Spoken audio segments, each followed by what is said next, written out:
The last one is about volunteer and leadership experience. And this one is very straightforward. Summarize the ways in which you have engaged in voluntary activities and the opportunities you have had to demonstrate leadership. 500 words. So there's enough space there to talk about a lot of things that you've been doing. Uh, there's no particular format to writing this one, in my opinion. It doesn't have to be chronological, but I would usually say, if it's 500 words, put the most relevant experience at the top and then work your way down. If you have work experience related to your field, maybe not paid work experience, volunteering activities, or if it can be a a leadership position at work. It can be a leadership position in your workplace, in your position as work, not necessarily your primary assignment in work. So those are some of you just highlight them. So I think it's the best way to me is just put each experience in a different paragraph and talk about what your role was. I think this is where we talk about the STAR approach.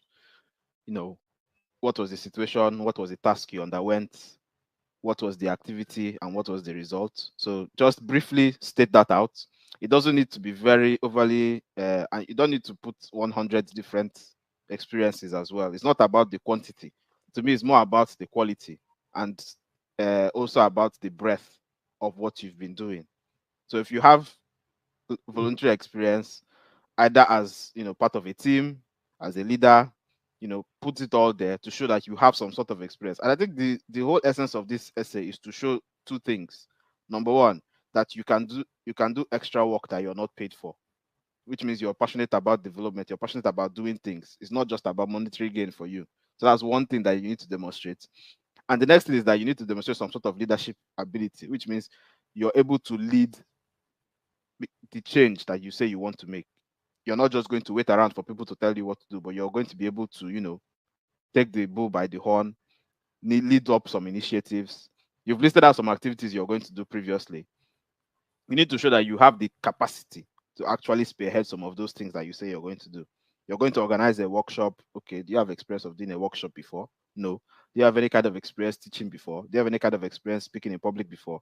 Do you have any kind of experience, even if not as a speaker, but as part of the organization team of a workshop, an event, different things like that. I find that it's best if you have some voluntary experience that are in line with some of the solution activities you've listed out before.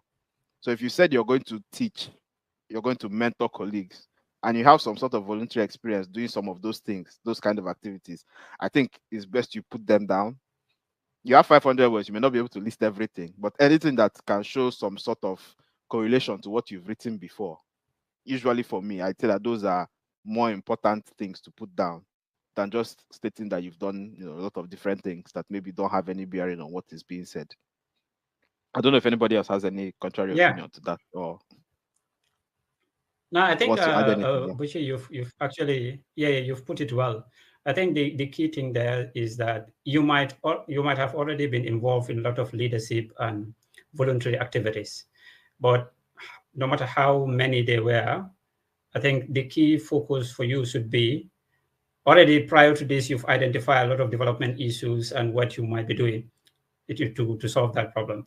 So if you can, from the host of those development and leadership skills or roles that you've had, if you have any of them that has a bearing on any of the development issues that you identify, I think it will be relevant at this point to identify those first. Then you can then bring in those that do not have direct bearing on your area of focus. So this development, how to call it, what is it again? Leadership and voluntary could be from even during your university days, community engagement. It could be some other stuff that you might be doing within the community in which you take part and you had a leadership role in it. This is an opportunity for you to bring them in your application to show that it could also mean, for example, during your time at the university, it could be your student leadership role. It could be community-based organization. It could be at the workplace wherein you're taking some extra activity outside your official engagement to somehow impact on a particular development issue. It ideally, if at all the development or the activity has a linkage or correlation with what you're doing, fine. But in the case that you find yourself in a situation wherein the voluntary work or the leadership role that you have had or you currently have does not have a bearing on what you're doing, you might as well still bring them in part of this write-up. So it's open for you to see your journey through, and this would be different from all the applicants. But what is important here is that to show that you have in some way been involved in some sort of leadership and voluntary work, and you try to link that to your application. Okay, thank you. Ejiro, I know volunteering is your mute, but volunteering is one of the nice things you like. So I know you have something to say. Yeah, but I'll keep it brief. So I'll volunteer to be brief. The thing is, just like I love what you both said. Although because there's no order, although Cindy said it's good to the ones that are similar to your development essays or others essays, bring them first for the next one. But for me, what I just did was that I talked about tutoring people for free.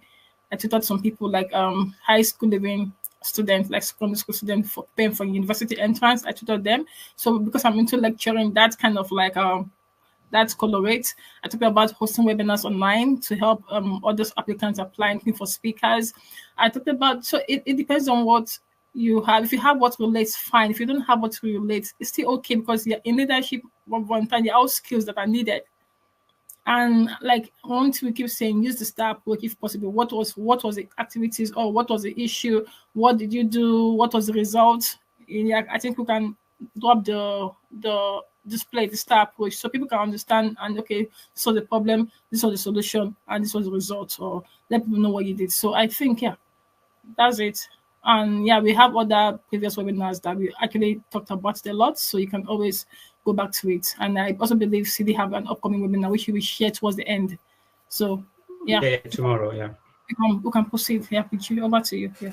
Okay, so I think we are done with all the essays. So just put that